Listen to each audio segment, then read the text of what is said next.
안녕하세요 여러분. 오늘 어떤 하루 보내셨어요? 네, 오늘도 많이 더운 그런 날씨였는데 건강 유의하시면서 시간 보내셨나요? 여러분의 일상도 많이 궁금합니다. 오늘은 제가 바느질 하면서 어떤 말씀을 드릴까 할까 하다가 기계치인 제가 어떻게 화상영어 선생님이 됐을까를 말씀해 드리면 좋을 것 같아서요. 어떤 분이 말씀하신 건데 예전엔 좋아했는데 지금 좀 좋아하지 않는 분이거든요. 안철수 씨가 한 말입니다. A로 살았다면 이제는 B로 살아도 좋다. 이런 말을 했어요. 내가 여태까지 이런 패턴의 삶을 살았다면 다른 종류의 삶을 내가 살아봐도 좋다라는 것이죠. 근데 저는 막연하게 기계에 대한 두려움이 굉장히 강했어요. 그래가지고 굉장히 아날로그적인 삶을 살았는데 얼마나 제가 심하게 아날로그였냐면 저는 이제 예전에 학원을 운영한 적이 있었는데 수강료 관리를 해야 되잖아요. 근데 보통은 다 원장님들이 다 이제 스마트폰으로 관리를 하시는데 저는 그 결제가 되는 날이면 은행에 갔어요. 통장을 들고 그리고 이제 통장 확인을 해보는 거예요. 수강료가 들어왔나. 그러니까는 뭐 하루에도 몇 번씩 가게 되는 거예요, 은행을. 우리 다행히 은행이 가까웠기에 다행인데 항상 그런 식으로 좀 매우 아날로그적으로 살았어요. 그러니까 저는 뭐 솔직히 핸드폰도 대학교 때도 핸드폰이 없었어요. 그냥 삐삐 차고 다녔고 뭐 제가 꼭 핸드폰이 있어야 되는지 이유를 몰랐어요. 근데 이제 친구들이 불편하니까 핸드폰이 어떻게 강요에 의해서 사게 됐던 것 같고요. 그리고 스마트폰도 사람들 전부 다 스마트폰일 때도 저는 스마트폰이 아니었어요. 그러니까 지금은 이제 남편이고 예전에 남자친구였을 때 저한테 제가 폴드폰을 들고 다니고 스마트폰에 기능이 없으니까 불편하지 않냐. 그래서 안 불편한데? 그러니까 인터넷 뭐 서핑하고 이런 건 당연히 못하죠. 스마트폰도 아니고 하니까. 인터넷과도 가깝지 않고. 근데 저희 남편이 이제 불편하니까 저는 스마트폰을 사줬는데 지금은 제가 스마트폰을 너무너무 많이 이용하다 보니까 사람들이 제가 자판이 굉장히 빠르다고 그러더라고요. 전 몰랐는데 글도 쓰고 막 그러다 자료도 만들고 하다 보니까 이제는 남들보다 속도가 빠른 그런 사람이 되었습니다. 근데 예전부터 제가 잘했냐 하면 저는 굉장히 심하게 아날로그였다는 걸 말씀을 드리고 싶어요. 저는 학원 강사에서부터 시작해서 원장까지 다 해보고 그 다음에 이제 더 이상 이제 학원 운영 쪽에는 관심이 없어졌어요. 그게 좀 생각보다 굉장히 어렵더라고요. 그래서 이제 그만두고선 이제 방문과외를 했습니다.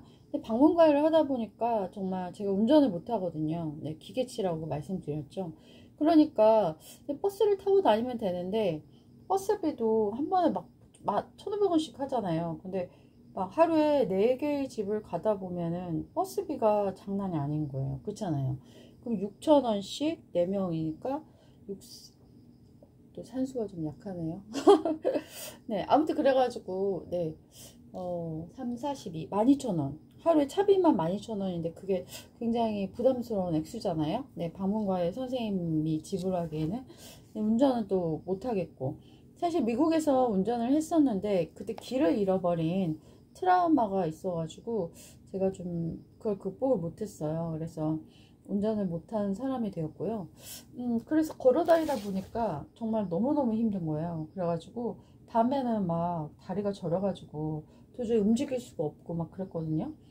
그래서 결국은 어떻게 할까, 방문을 어떻게 할까, 가까운 근거리 30분 거리만 할까 막 그러다가 저희 남편이 어느 날 집에 왔더니 노트북을 딱 제 책상에다가 놓은 거예요. 그래서 이게 뭐야? 그랬더니 노트북? 그래서 노트북을 왜 사왔어? 나 컴퓨터 안 좋아해. 그랬더니 남편이 언제까지 방문가야 할 거야? 세대는 요즘 세상은 화상을 원하고 있어. 코로나가 만연되는데 방문하는 걸 좋아할 것 같아? 이러는 거예요. 그래서 제가 정말 그 뒤로 컴퓨터를 째려보고 저 열지도 않았어요. 노트북 열지도 않고 그냥 몇 달째 방치했어요. 그러다가 이제 우연한 계기로 화상 영어 학생이 한 명 들어온 거예요. 그럼 어떻게 해요? 이제 들어왔으니까 네, 뭐 급한 불이 이제 떨어진 거죠. 그래서 어쩔 수 없이 이제 화상 영어를 시작하게 된 겁니다. 근데 지금은 이제 한 지가 벌써 3년이 되었는데요. 지금은 이제 방문과에는 다 거절하고 있어요. 화상 영어가 너무너무 좋고, 이제 화상 영어만 하다 보니까 이제 제가 원래 작가, 이제 무명 작가긴 하지만 글 쓰는 게 취미고 책 읽는 게 취미이기 때문에 그런 것들을 할 수 있는 화상 논술도 한번 해볼까? 이런 생각이 들어가지고 지금 이제 화상 논술까지 이렇게 뻗어가고 있는데요. 아직까지는 3년 차인데 뭐 이렇게 잘 되고 있다, 많이 잘 된다 그렇게 보긴 어렵고 그냥 겨우겨우 되고 있는 수준인데요. 왜냐하면 다른 분들 화상 영어는 이제 개인으로 하시지 않고 회사를 이렇게 써서 그쪽에서 마케팅해서 학생들도 다 모아주고 하는 거니. 근데 저는 제가 100% 혼자 자료 만들고 그리고 혼자 영업하고 그래서 혼자 다 하니까 이게 남들보다 시간이 좀 되게 많이 걸리죠. 많이 걸리는데 그래도 저는 제가 혼자 일구는 게 너무나 좋기 때문에 이렇게 하고 있거든요. 근데 이 모든 것들 안에는 그 남편의 무모함이 있었다. 기계와 친하지 않은 나에게 이런 것들을 저지르게 하는 그런 부분이 있었다. 그래서 내가 기계를 굉장히 무서워하는데도 불구하고 왜 내게 노트북을 사줬어? 이렇게 얘기를 하니까 저한테 그러더라고요. 안 그러면 저지르지 않을 것 같았다고. 음. 근데 저는 지금도 솔직히 청소기 있잖아요. 청소기, 무선 청소기가 처음에 왔을 때 두려워가지고 몇 달 동안 쓰지 않았거든요. 근데 이제 어떻게 유선 청소기만 썼어요. 무선 청소기가 있음에도 불구하고.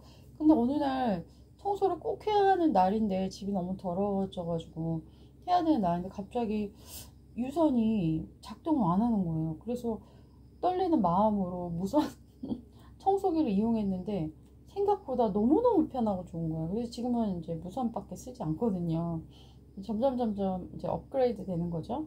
그리고 제가 이 기계치인 제가 네이버 카페도 하나 운영하고 있거든요. 네, 운영도 하고 또 이제 유튜브도 시작을 해서 이렇게 지금은 이제 유튜브 편집은 제가 못하기 때문에 죄송하지만 자막 없이 이렇게 약간 원시적인 방식으로 하고 있는데 다행스럽게도 구독자님들이 많이 늘고 계셔서 너무나 감사하고 오늘도 벌써 10명 이상이 늘었더라고요. 너무나 감사드립니다. 네, 저는 근데 구독, 좋아요, 알림 설정 이런 말은 정말 싫어하거든요. 강요하는 것 같아요. 전 강요하는 거 굉장히 싫어해가지고 한 번도 그런 말씀 안 드렸어요. 그냥 그리고 누구한테 구독해주세요 이런 말도 해본 기억이 별로 없거든요. 네, 그래서 그냥 제 일상, 소소한 일상이 좋으시면 오실 거고 그리고 또 들어주실 거야 이런 그냥 믿음으로 하고 있는데요. 너무나 감사하게 조금씩 늘고 있는 것 같아서 너무나 이 자리를 빌어서 감사드립니다. 그리고 저는 또 이렇게 다이소나 이런 데 가면은 대부분 이렇게 무인 기계가 있잖아요. 근데도 저는 줄 서가지고 항상 유인 사람이 있는 곳에 가가지고 이용했었는데 어느 순간 줄 서 있는 사람들은 할머니밖에 없구나 라는 걸 느꼈어요. 그래서 아 나도 그 이마트 같은 데 가도 줄 서 있는 사람은 할머니밖에 없고 다 그 무인 그거를 이용하는데 저만 그렇게 할머니들과 같이 줄 서 있었던 기억이 있어서 어느 날 한번 제가 도전해야겠다 이런 생각이 들어가지고 떨리는 마음으로 한번 도전을 하는데 역시 버벅대니까 직원이 와서 도와주시더라고요. 예, 저는 이렇게 기계치인데도 불구하고 이렇게 솔직히 이런 첨단이잖아요 유튜브가. 근데 이런 것도 하게 되었고 그리고 또 제가 티칭에서 가장 첨단인 화상 수업을 이렇게 하고 있다는 게 정말 기적 같고 감사하고 그리고 정말 얼리 아답터는 아니지만 이런 기계를 이용해서 하는 것이 되게 즐겁고 행복하구나 이런 생각이 참 많이 들어서 이왕이면 유튜브도 편집할 수 있었으면 참 좋겠다. 나도 남들처럼 브이로그도 찍고 싶다. 저도 은근히 좀 관종이라서 그런 거 좀 되게 좋아를 하거든요. 까불면서 하는 거.